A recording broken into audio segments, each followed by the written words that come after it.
பிதாவுக்கும் குமாரனுக்கும் பரிசுத்த ஆவிக்குமானவர்களே, இப்பொழுதும் எப்பொழுதும் சதா காலங்களிலும் உண்டாயிருப்பதாக.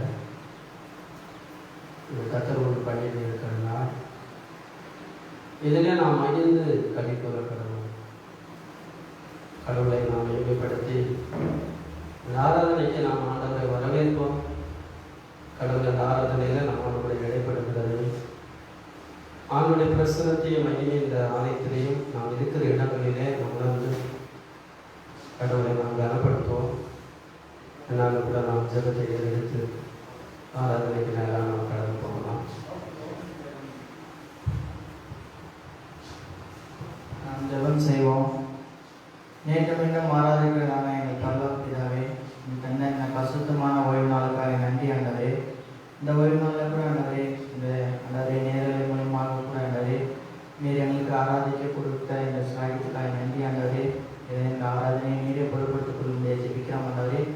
இந்த ஆராதனையை துவக்கம் முதல் முடிவு வரைந்த ஆண்டவரே, உங்களுடைய பிரசன்னம் இதில் வெளிப்பட உதவி செய்ய ஆண்டவரே. இதை பார்த்து கொண்டு இருக்கிற கேட்கிற ஒவ்வொருத்தரும் ஆண்டவரே, இதன் மூலயமா ஆண்டவரே உங்களுடைய வார்த்தையை கேட்டு ஆண்டவரே அவர்கள் ரட்சிப்படைய அவர்களுக்கு ஆண்டவரே நீர் உங்களுடைய மன்னாவை அவர்களுக்கு தரமுடிய ஜெபிக்கிறோம் ஆண்டவரே. வருகிற வாரங்கள்லாம் கூட ஆண்டவரே அவர்கள் இந்த வார்த்தையை கேட்டு ஆண்டவரே அதன்படி நடக்கிறவர்களாக இருக்க உதவி செய்யும் ஆண்டவரே. விசேஷமானவரே இந்த இக்கட்டான காலகட்டத்தில் ஆண்டவரே நாங்கள் வாழ்ந்து கொண்டிருக்கிறோம் ஆண்டவரே.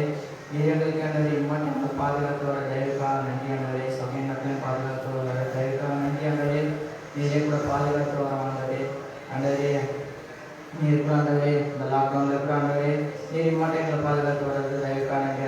இந்த லாக்டவுன் கூட ஆண்டவரே எக்ஸ்டெண்ட் பண்ணியிருக்காங்க ஆண்டவரே. இதனால கூட ஆண்டவரே ஒவ்வொருத்தருக்கும் ஆண்டவரே எந்த ஒரு பாதிப்பை ஏற்படுத்தாதபடி ஆண்டவரே அவர்களுக்கு ஆண்டவரே அன்றாட உணவு ஆண்டவரே தந்து ஆண்டவரே அவர்கள் போஷிக்க முடியாது ஜெபிக்கிறோம் ஆண்டவரே. வேலையின்றி ஆண்டவரே ஆண்டவரே அவதிப்படுகிற ஒவ்வொருத்தரையும் கூட நீ கண்ணாக்கி பார்க்க ஆண்டவரே அவர்களுக்கு ஆண்டவரே நீரே போதுமானவராக இருந்து அவர்கள் பாதுகாத்துக் கொள்ள முடியாது ஜெபிக்கிறோம் ஆண்டவரே.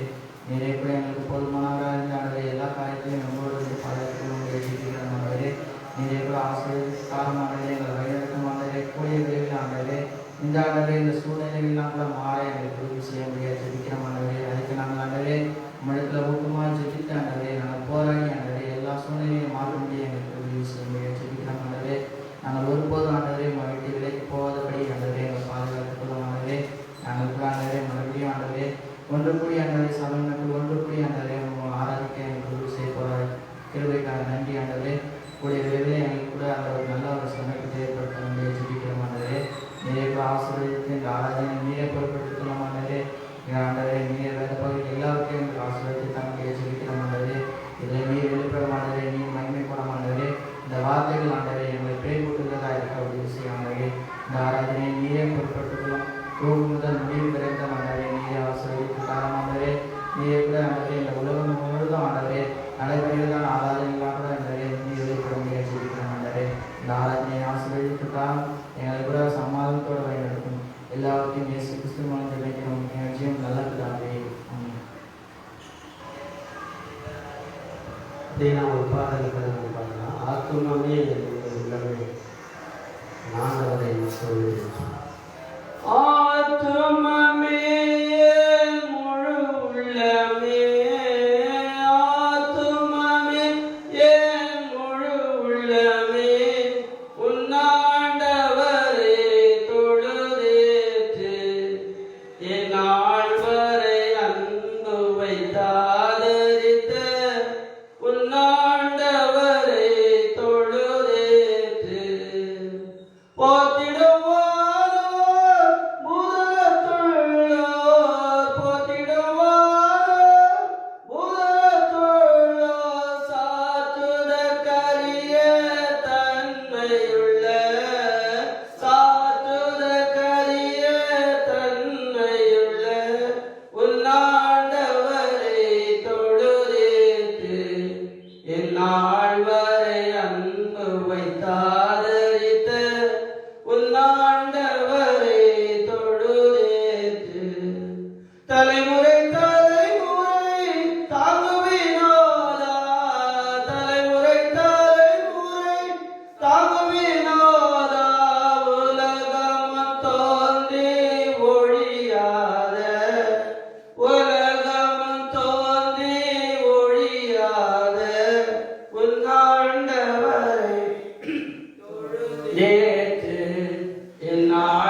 இந்நாள் வரை அன்பு வைத்தாதரித்த உன்னாண்டவரை தொழுதேத்து வாதன தோன்பம் மாத்தியானந்த வாதன தோன்பம் மாத்தியானந்த ஓதரந்த இசை ஓய் தந்த ஓதரந்த இசை ஓய் தந்த உன்னாண்டவரை தொழுதேத்து இந்நாள் வரை அன்பு வைத்தாதரித்த உன்னாண்டவரை தொழுதேத்து ஓத்துனக்கு இறங்கி உரிமை பாராட்டோ ஓத்துனக்கு இறங்கி உரிமை பாராட்டோ மோத்தம் கிருபையினால் முடிசூட்டோ மோத்தம் கிருபையினால் முடிசூட்டோ உன்னாண்டவரை தொழுதேத்து இந்நாள் வரை அன்பு வைத்தாதரித்த உன்னாண்டவரை தொழுதேத்து துதிமிகு சேர சோசரி நீனமே துதிமிகு சேர சோசரி நீனமே இதயமே உள்ளமே என் மனமே இதயமே உள்ளமே என் மனமே உன்னாண்டவரை தொழுதேத்து இந்நாள் வரை அன்பு வைத்தாதரித்த உன்னாண்டவரை தொழுதேத்து. வேதத்தோட பகுதியை வாசிக்கலாம். 1 பேதுருவின் புஸ்தகம் 1ஆம் அதிகாரம் வசனங்கள் 1 9 முடிய நாம் வாசிக்கிறேன்.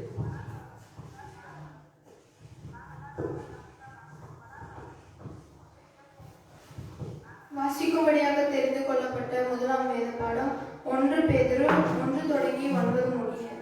இயேசு கிறிஸ்துவின் அப்போஸ்தலனாகிய பேதுரு பொந்து கலாத்தியா கப்பதோக்கியா ஆசியா பித்தினியா தேசங்களிலே சிதறியிருக்கிறவர்களில் பிதாவாகிய தேவனுடைய முன்னறிவிப்பின்படியே ஆவியானவரின் பரிசுத்தமாக்குதலினாலே கீழ்ப்படிதலுக்கும் இயேசு கிறிஸ்துவினுடைய ரத்தம் தெளிக்கப்படுதலுக்கும் தெரிந்து கொள்ளப்பட்ட பரதேசிகளுக்கு எழுதுகிறதாவது கிருபையும் சமாதானமும் உங்களுக்கு பெருக கடவுது.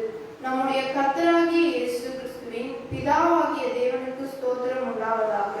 அவர் இயேசு கிறிஸ்து மரித்தோரிலிருந்து எழுந்ததினாலே அழியாததும் மாசற்றதும் வாடாததும் ஆகிய சுதந்திரத்துக்கு ஏதுவாக ஜீவனுள்ள நம்பிக்கை உண்டாகும்படி தமது மிகுந்த இரக்கத்தின்படியே நம்மை மறுபடியும் ஜெனிப்பித்தார். கடைசி காலத்திலே வெளிப்பட்ட ஆயத்தமாக்கப்பட்டிருக்கிற ரட்சிப்புக்கு ஏதுவாக விசுவாசத்தை கொண்டு தேவனுடைய பலத்தினாலே காக்கப்பட்டிருக்கிற உங்களுக்கு அந்த சுதந்திரம் பரலோகத்தில் வைக்கப்பட்டிருக்கிறது. இதிலே நீங்கள் மிகவும் சந்தோஷப்படுகிறீர்கள் என்றாலும் துன்பப்பட வேண்டியது அவசியமானதால் இப்பொழுது கொஞ்ச காலம் பலவிதமான சோதனைகளினாலே துக்கப்படுகிறீர்கள். அழிந்து போகிற பொன் அக்கினியினாலே சோதிக்கப்படும். அதை பார்க்கிலும் அதிக விலையேற பெற்றதாயிருக்கிற உங்கள் விசுவாசம் சோதிக்கப்பட்டு இயேசு கிறிஸ்து வெளிப்படும் போது உங்களுக்கு மகிழ்ச்சியும் கனமும் மகிமையும் உண்டாக காணப்படும். அவரை நீங்கள் காணாமல் இருந்தும் அவரிடத்தில் அன்பு கூறுகிறீர்கள். இப்பொழுது அவரை தரிசியாமல் இருந்தும் அவரிடத்தில் விசுவாசம் வைத்து சொல்லி முடியாததும் மகிமையால் நிறைந்ததுமாயிருக்கிற சந்தோஷம் உள்ளவர்களாய் களி கூர்ந்து உங்கள் விசுவாசத்தின் பலனாகிய ஆத்தும ரட்சிப்பை அடைகிறீர்கள் என்பது.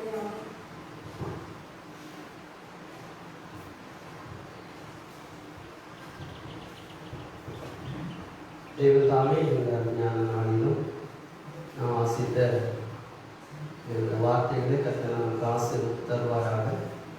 விசேஷமாக நான் வாசித்த வார்த்தைகள் உங்களுடைய வார்த்தைகள் அந்த வார்த்தைகள் வழியாக கடவுள் இந்த ஞான வேளையிலே கடவுள் நம்மோடு கூட இடைப்படவும் கடவுள் நம்மோடு கூட பேசவும் நாம் கடவுளை விசேஷமாக இந்த அருமையான நாளில் காலைகளில் சந்திக்கவும் யாவரை என்னோடு கூட இணைந்து இந்த ஆராதனைக்கு உங்களை ஒப்பு கொடுத்து கடவுளுடைய திருமுகத்தை நீங்கள் தேடவும் கடவுளை சந்திக்கவும் உங்களை தயவாகவும் அன்பாகவும் நான்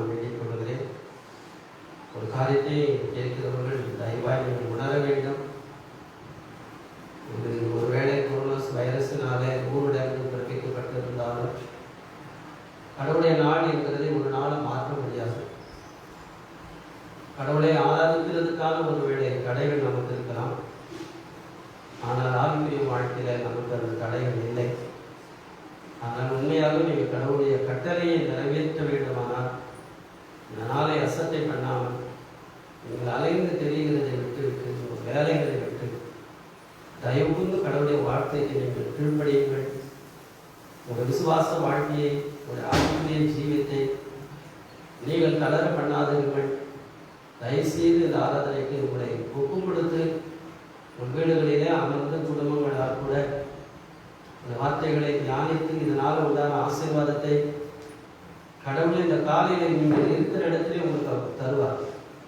இந்த நம்பிக்கையோடு இந்த ஆராதனையில நீங்கள் எங்களோடு கூட இந்த நேரலையிலே இடைப்பட வேண்டும் என்று சொல்லி உங்களை நான் பணிவாகவும் தாழ்மையாக நான் வேண்டிக் கொள்கிறேன். இந்த நாளிலும் வாசித்த பரிசுத்த பேதுருவினுடைய நிருபம் 1 பேதுருவினுடைய நிருபம் 1ஆம் அதிகாரத்தில் 4வது வசனமானது இப்படி சொல்லுகிறது. அவர் இயேசு கிறிஸ்து மரித்தோர்ந்து எழுந்ததினாலே அழியாததும் மாசற்றதும் வாடாததுமாகிய சுதந்திரத்துக்கு ஏதுவாக ஜீவனுள்ள நம்பிக்கை உண்டாகும்படி தமது மிகுந்த இரக்கத்தின்படியே நம்மை மறுபடியும் ஜெனிப்பித்தார். வசனம் சொல்லுகிறது, கடைசி காலத்தில் வெளிப்பட ஆயத்தமாக்கப்பட்டிருக்கிற ரட்சிப்புக்கு ஏதுவாக விசுவாசத்தை கொண்டு தேவனுடைய பலத்தினால் காக்கப்பட்டு இருக்கிற உங்களுக்கு அந்த சுதந்திரம் பரலோகத்தில் வைக்கப்பட்டிருக்கிறது. நம்மை கண்களை மூடி நாம் ஜெபிக்கலாம். கிறிஸ்து இயேசு மரித்தோர்ந்து எழுந்ததினாலே அழியாததும் மாசற்றதும் வாடாதமான சுதந்திரம் பரலோகத்திலே உங்களுக்கு வைக்கப்பட்டிருக்கிறது. உங்களை நேசிக்கிற எங்கள் அன்பு தெய்வமே, பரலோகத்திலாவது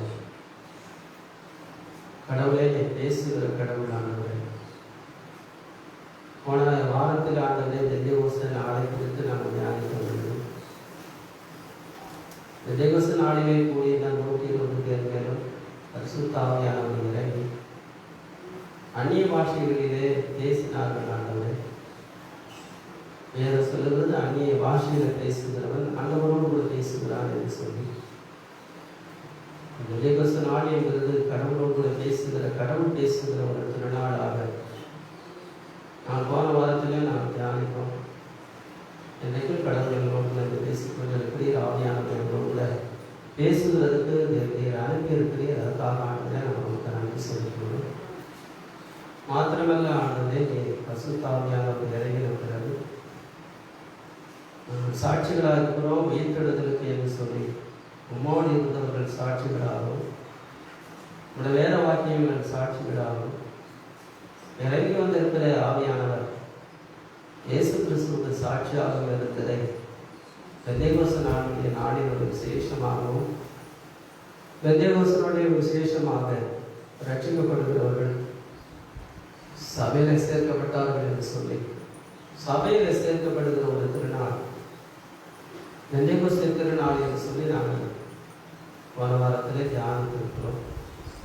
இப்பொழுது வாசித்த பகுதியில் எழுதின நிறுவனத்தில் ஆண்டவரை அந்த கடைசி காலங்களில் ரோமாவதியில் சிறைப்பட்டு இருந்த காலத்தில் அவன் எழுதின இந்த திருவாசகமானது சிதறி இருந்த ஜனங்கள் பலவிதமான சோதனைகளில் அகப்பட்டு கொண்டிருந்த காலகட்டத்தில் அவர் கொடுத்த நம்பிக்கையின் வார்த்தையானது கிறிஸ்துவனுடைய பாடுகள் கிறிஸ்துவுக்கு மகிமையை கொடுக்கிறது போல கிறிஸ்து மதித்தோந்து எழுந்திருக்கிறதுனாலே உங்களுக்கு மகிமை புகழ்ச்சி உண்டாயிருக்கும் என்று சொல்லி துன்பப்படுகிற சோதிக்கப்படுகிற சிதறின மக்களுக்கு கொடுத்த அந்த நம்பிக்கையை இன்றைக்கு எனக்கும் எங்களுக்கும் எங்கள் திருச்சபை மக்களுக்கும் கேட்கிற எல்லாருக்கும் நீ தருவீர் என்ற நம்பிக்கையோடு கூட இந்த அருமையான ஆராதனை ஸ்தலத்தில் நிற்கும்.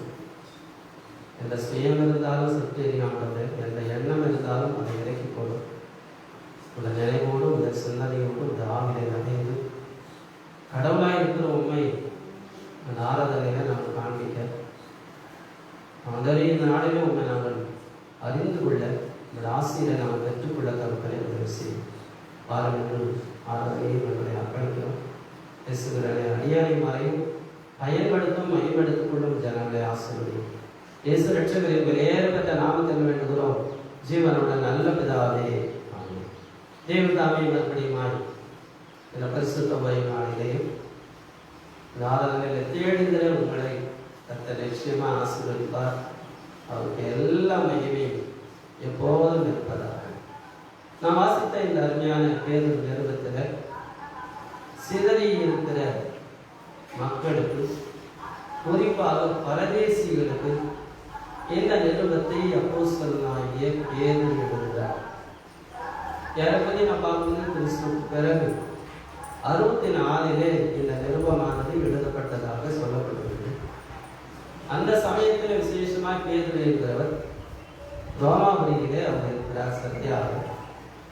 ஆகையினால இந்த நேரங்களில் அவர் எப்படி துன்பங்களை சோதனைகளை அவர் சந்தித்துக் கொண்டிருந்தாலும், அதே போல கிறிஸ்தவர்களும் அங்கே பல விதங்களில் சிதறடிக்கப்பட்ட ஒரு நிலைமைக்குள்ளாகவும் சோதனைகளுக்குள்ளாகவும் அவர்கள் இருந்தாலும் அவளை பற்றிய நம்பிக்கையை பேர் சொல்லப்படுது தெரிந்து கொள்ளப்பட்டவர்கள் என்று சொல்லுகிறார். இது மிகவும் அருமையான ஒரு காரியம். நீங்கள் ஒருவேளை யாராக இருந்தாலும், நீங்கள் எங்கே இருந்தாலும், நீங்கள் எந்த நிலையில் இருந்தாலும், ஒரு காரியம் வேத நமக்கு ஒரு நம்பிக்கை கொடுக்கிறது. நான் தெரிந்து கொள்ளப்பட்டவன். அந்த தெரிந்து கொள்ளப்பட்டவர்கள் ஒரு புறத்தில் சிதறி இருக்கிறார்கள். பரதேசிகளைப் போல ஒன்றுமில்லாத நிலையிலே அவர்கள் ஒருவேளை வாழ்கிற சூழ்நிலைகள், இன்னொரு புறத்தில் அவர்கள் பலவிதமான சோதனைகள் நடுவில் வாழ்ந்து கொண்டிருந்தாலும், தெரிந்து கொள்ளப்பட்டவர்களுக்கு பேதுரு குறிப்பிடுகிற கடவுளுடைய வார்த்தையை சொன்னால், கிருபையும் சமாதானமும் உங்களுக்கு உண்டாயிருப்பதாக. இந்த நாளில் கூட இதே நிலையில தான் நம்முடைய வாழ்க்கையில கூட நாம் சிதறடிக்கப்பட்ட நிலையில் இருக்கிறோம். சோதனைகள் நடுவில் வாழ்கிறோம். ஒன்றும் நாம் எதிர்த்து சொல்லிக் கொள்ள முடியாத பரதேசிக்கு நிலைமைக்குள்ளாக நாம் தள்ளப்பட்டு வாழ்ந்து கொண்டிருக்கிறோம். இந்த நிலைமை இருந்தாலும் தெரிந்து கொள்ளப்பட்ட உங்களுக்கு தேவன் அந்த காலையில கிருபையும் சமாதானத்தையும் நிச்சயமாய் தருவாராக. நான் வாசித்த 4வது வசனத்துல இயேசு கிறிஸ்து எழுந்ததுனால, இது ரொம்ப விசேஷமான ஒரு அனுபவம். ஏன்னா அப்போஸ்தலருடைய ஒரு செய்தி, இயேசு கிறிஸ்து உயிரோடு கூட எழுந்தார் என்பதுதான். கிறிஸ்துவனுடைய ஆணைய என்கிறது, கிறிஸ்துவ விசுவாசம் என்கிறது, கிறிஸ்துவ வாழ்க்கையோட அஸ்திபாரம் எங்கே என்று சொன்னால் இயேசு கிறிஸ்துடைய உயிர் கெடுதல தான் இருக்கிறது. இயேசு கிறிஸ்து என்கிறவர் உயிர் தேடவில்லை என்று சொன்னால் கிறிஸ்துவமும் கிறிஸ்துவ விசுவாசமும் வீணா இருக்கும். ஒரே ஒரு காரியத்திலே கிறிஸ்துவம் என்கிறது, சபை என்கிறது நிற்கிறது. இயேசு கிறிஸ்துடைய உயிர் கெடுதலினாலே நிற்கிறோம். இந்த உயிர் கெடுதலினாலே ஒரு புறத்திலே இயேசு கிறிஸ்து எழுந்திருக்கிற ஒரு நிகழ்ச்சி என்கிறது எப்பேற்பட்ட ஒரு அருமையான ஒரு அனுபவமாக பேதுரு குறிப்பிடுகிறார் சொல்லி பார்க்கும் பொழுது, அந்த இயேசு கிறிஸ்து உயிரோடு கூட எழுந்ததினால்தான் என்ன ஒரு அனுபவம் நமக்குள்ள வைத்திருக்கிறார், என்ன காரியத்தை நமக்கு கொடுக்கிறார் என்று சொன்னால், அழியாத மாசற்ற வாழாத சுதந்திரத்தை கொடுக்கிறார். அப்படியானால் எழுந்தவர் எப்படி அழிவில்லாதவராய் எழுந்தாரோ, சரீரம் அழிக்கப்படாமல் அவர் எப்படி எழுந்தருளினாரோ, எழுந்த ஆண்டவர் அழிவில்லாதவராய் எழுந்தது போல, எழுந்த ஆண்டவர் அழிவில்லாதவராய் இருக்கிறதுனால அழிவில்லாததை தேவன் நமக்கு கொடுக்கிறார். இதுதான் இந்த நாடினுடைய விசேஷித்த செய்தியா நான் உங்களோடு பகிர்ந்து கொள்ள போகிற கடவுளுடைய வார்த்தை. அழியாததை கொண்டு அழியாமையை கடவுள் கொடுக்கிறார், அல்லது அழியாததை கொண்டு அழியாமையை கடவுள் அடைய செய்கிறார். பொதுவாக நம்ம ஒரு பொருளை பெற்றுக்கொள்ள வேண்டும் என்று சொன்னால் அந்த பொருளுடைய தரத்திற்கு ஏற்றதால் நாம் வாங்குகிற பொருள் இருக்குமானால் தான் நாமும் வாங்கிக் கொள்வோம். ஒருவேளை கொடுக்கிறவர்கள் கூட நாம் கொடுக்கிற பொருள் அதுக்கு தகுதியானதாக, அதுக்கேற்ற மதிப்புடையதாக இருந்தால் தான் அதையும் வாங்கிக் கொள்வோம். சாதாரணமான ஒரு உலகத்தில் இருக்கிற ஒரு பொருளை பெற்றுக் கொள்ளுகிறதிலேயே, ஒரு பொருளை கொடுக்கிறதிலேயே, ஒரு பொருளுக்குரிய ஒரு தகுதி, அதுக்கேற்ற ஒரு மதிப்பு இருந்தால்தான் அது கொடுக்கப்பட முடியும். இங்க பார்க்கிறோம், எதை நமக்கு தேவன் ஆயத்தம் பண்ணி இருக்கிறார், பரலோகத்தில் எதை நமக்கு கொடுக்க போகிறார், அழியாத வாடாத மாசற்ற சுதந்திரத்தை பெறப்போகிறார். அந்த மாசற்ற சுதந்திரத்தை கொடுப்பதற்காகத்தான் இயேசு கிறிஸ்து மரித்தோரிலிருந்து எழுந்தார். அல்லது நான் இப்படி சொல்ல விரும்புகிறேன், இயேசு கிறிஸ்து எப்போது மரித்தோரிலிருந்து எழுந்தருளினாரோ அப்பொழுது ஒரு ஆச்சரியமான காரியத்தை நமக்கு செய்தார், அழியாத ஒன்றை நமக்கு ஆயத்தம் பண்ணினார். நாளில் கூட செய்தி கேட்கிற என் தேவனுடைய பிள்ளைகள், உண்மையாகவே இந்த அருமையான நாடு என்கிறது உலகமே இன்றைக்கு அழிந்து போகிற ஒரு காரியத்துக்காகத்தான் வாழ்கிறார்கள். உலகத்தில் அழிந்து போகிறதை எப்படியெல்லாம் பெற்றுக்கொள்ள முடியும், பெற்றுக்கொள்கிறதுக்கான வழியை தான் இந்த மனுஷன் தேடிக்கொண்டிருக்கிறான். ஆனால் கிறிஸ்தவர்களாக இருக்கிற நம்ம அழிவுக்குரியதை தேடுகிறதுக்காக நாம் இந்த வாழ்க்கைக்கு அழைக்கப்படவில்லை.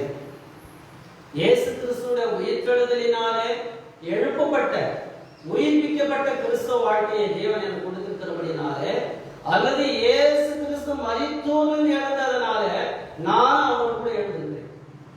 அவரோடு கூட எழுந்ததனால அவர் எனக்கு என்ன கொடுக்கிறாரோ அதை நான் பெற்றுக் கொள்வதற்கு ஆயத்தமா இருக்கிறேன். ஆனால் அது எப்படி நாம் பெற்றுக் கொள்கிறது? இது நாளையில நாம் ஆண்டுடைய வார்த்தைகளை தியானிக்க போகிறோம். 1-2 பேர்ல நாம் பார்க்கும் பொழுது, அங்கே 3ஆம் அதிகாரத்துல 5ஆவது வசனத்திலிருந்து 7ஆவது வசனம் வரையில நாம் பார்க்கும் பொழுது, உலகம் அழிவுக்கு வைக்கப்பட்டிருக்குதுன்னு சொல்லுகிறார். நேரங்கள் நான் அப்படியே சொல்லிட்டே போறேன். ரோமரின் புத்தகம் 8ஆம் அதிகாரத்துல 21ஆவது வசனத்துல சிருஷ்டிப்புகள் அனைத்தும் மாயைக்கு கீழ்பட்டு இருக்கிறது என்று குறிப்பிடுகிறார். 1 கொரிந்தியர் 15ஆம் அதிகாரம் 53-54ஆவது வசனத்துல பார்க்கும் பொழுது அழிவுக்குரியது, அழியாதது என்று குறிப்பிடுகிறார்.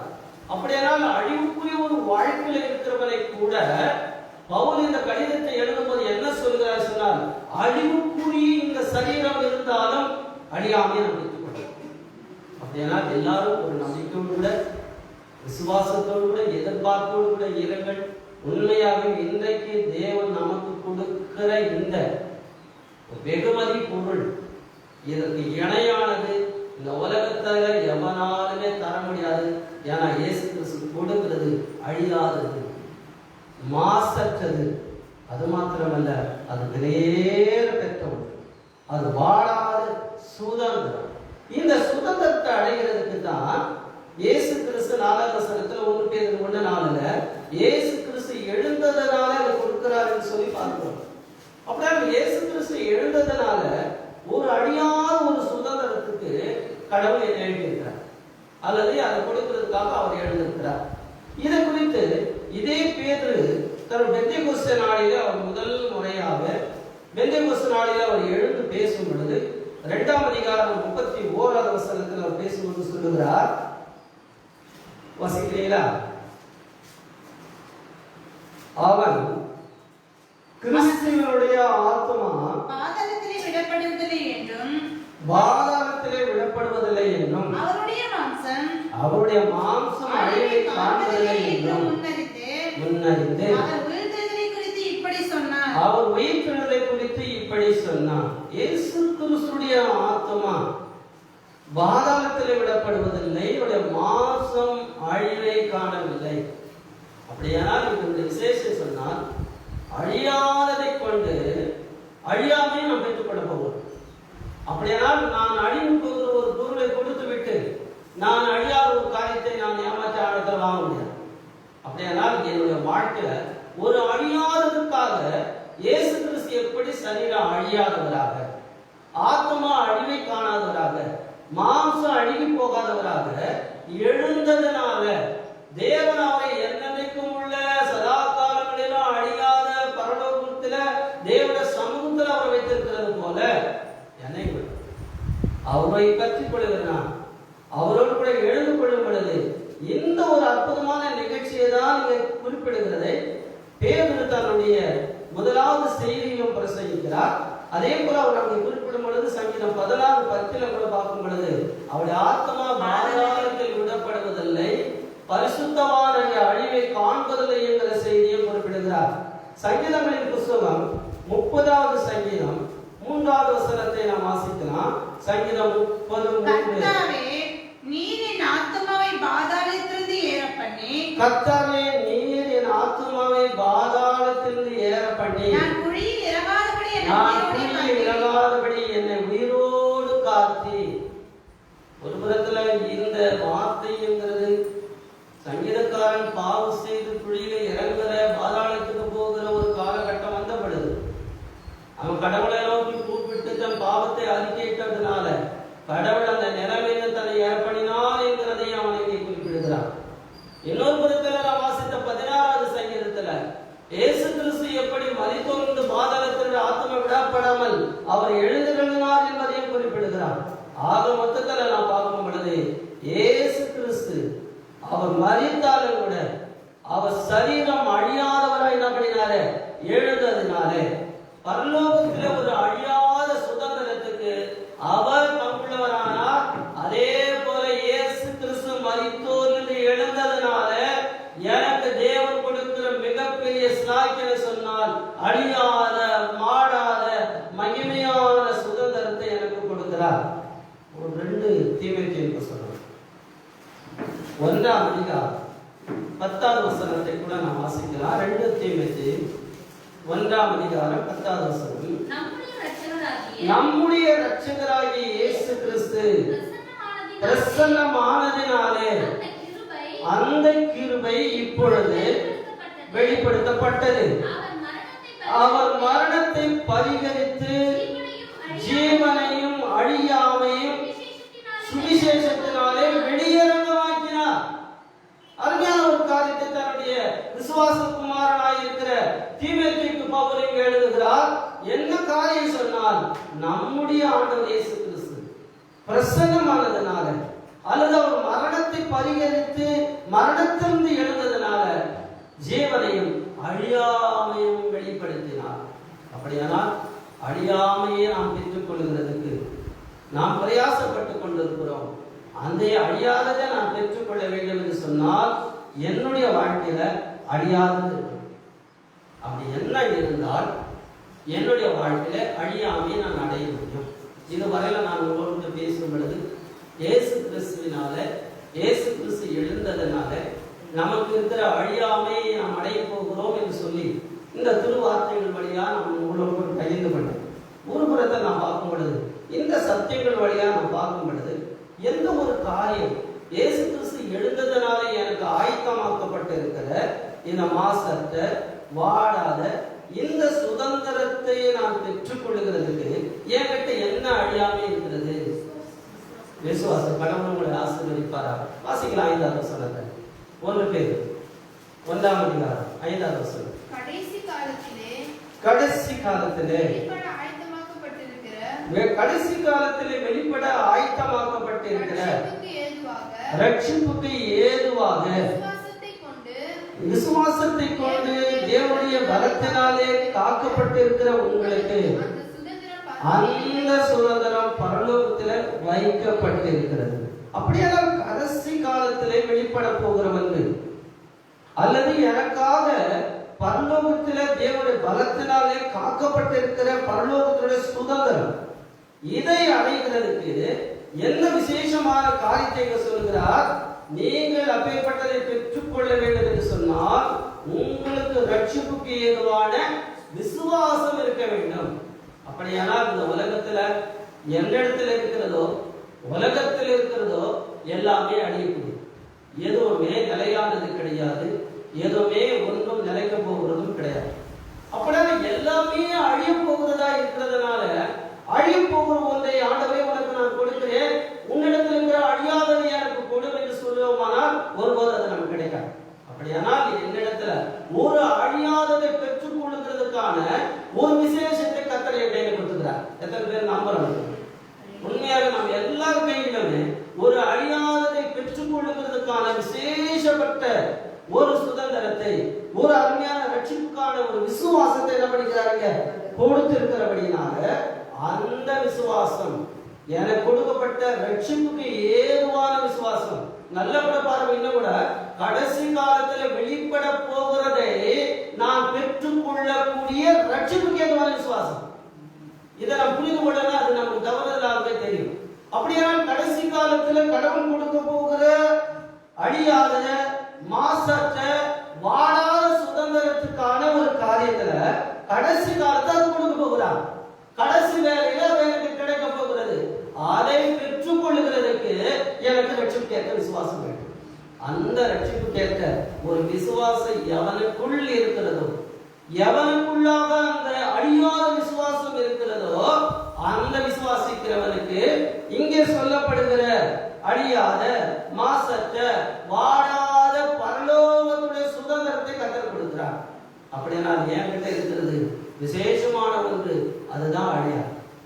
அதுதான் இந்த பின்னாடி இருக்கிற வசனங்கள்ல 7வது வசனத்துல பாருங்க, அழிந்து போகிற பொருள் அக்கினியினாலே சோதிக்கப்படும், அதை பார்க்கிலும் அதிக விலையேற பெற்றதா இருக்கிற உங்கள் விசுவாசம் சோதிக்கப்பட்டு இயேசு கிறிஸ்து வெளிப்படும் போது உங்களுக்கு புகழ்ச்சியும் கனமும் மகிமையும் உண்டாக காணப்படும். எதை விலையேற பெற்றது சொல்லுகிறார்? ஒரு புறத்துல விலையேற பெற்றது சொல்லுவோமானால் பொன் என்று சொல்லலாம். ஒருவேளை இன்னைக்கு இருக்கிற உலகத்தில் ஒருவேளை பொன்னினுடைய விலை என்கிறது அதிகமா இருக்கிறபடினால பொண்ணுதாங்க விலையேற பெற்றது சொல்லலாம். ஆனால் ஒரு பொன் என்கிற அழிந்து போகிறதை கொடுத்து விட்டு அழியாத மாசத்தை சொல்ல நான் அடைய முடியாது. ஆனால் அந்த பொன்னை விட விலையேற பெற்ற விசுவாசத்தை கடவுள் எனக்கு கொடுத்திருக்கிறார். அந்த விசுவாசத்தினாலே வாடாத அழியாத பரலோக சுதந்திரத்தை நான் பெற்றுக் கொள்கிறேன்.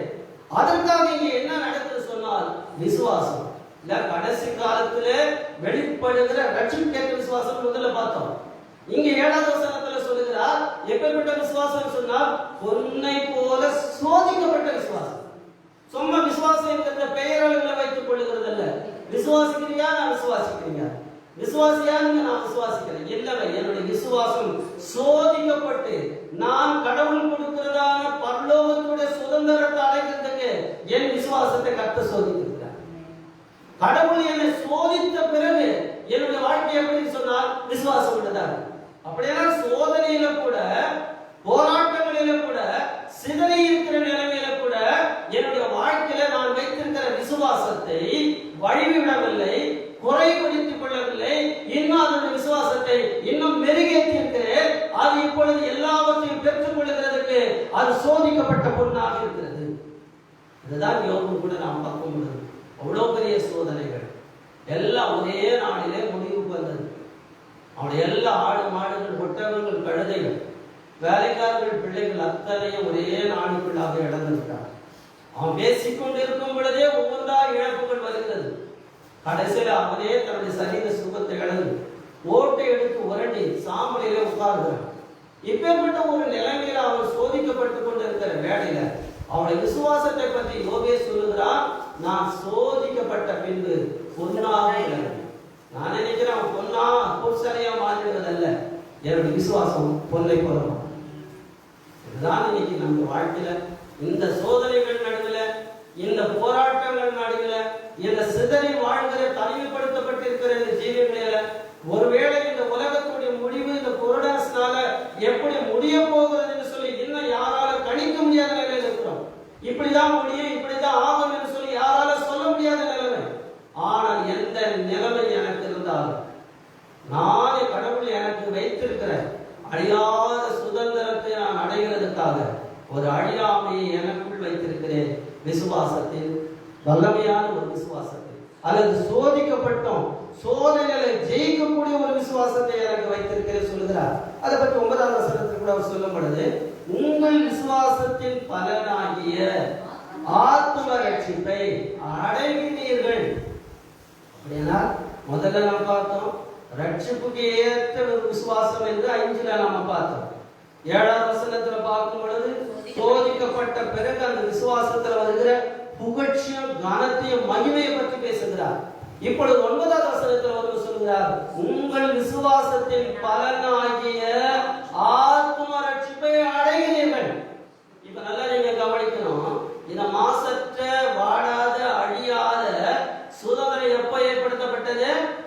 இயேசு கிறிஸ்து எழுந்ததனால்.